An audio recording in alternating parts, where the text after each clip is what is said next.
war in the Mediterranean saw no lull in the air between the end of the Sicilian campaign and the invasion of Italy. Our aircraft continued the bombardment of the toe of Italy, while strategic attacks were being made further up the peninsula, notably in recent days at the Brenner Pass. Our picture shows action by Baltimore's against targets in the toe of the Italian boot. Softening up, they call it, in preparation for the troops to go right in.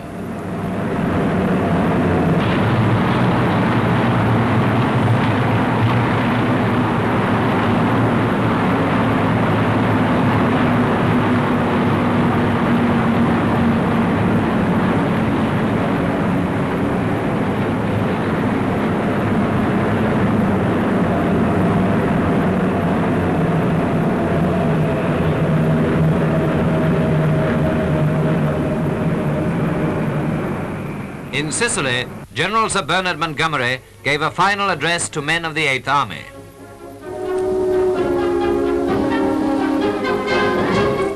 He pointed across the Straits of Messina to their next destination, and after thanking them for all they had done so far, he told them that they were going to knock Italy out of the war.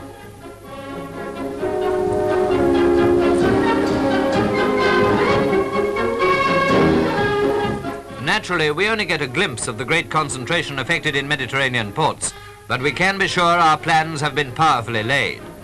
0 hour for Italy found embarkations proceeding according to that plan, and from Sicily the guns opened up across the straits just before the landing craft sailed.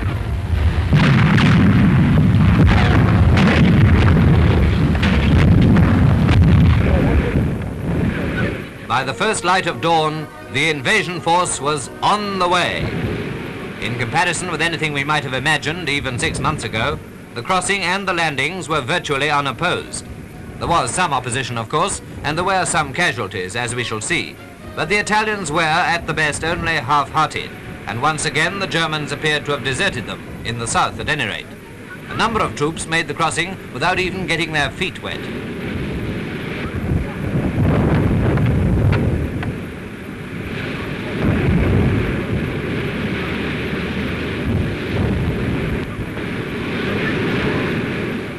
As the force continued to stream across, the first casualties began to come back. There weren't many, and those who had been hit were quickly brought back to hospital.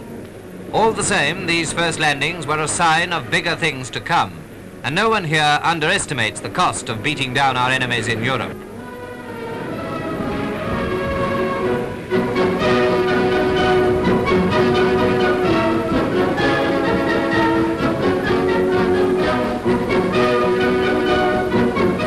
Meanwhile, the advance continued. The so-called fortress of Europe had been prized open.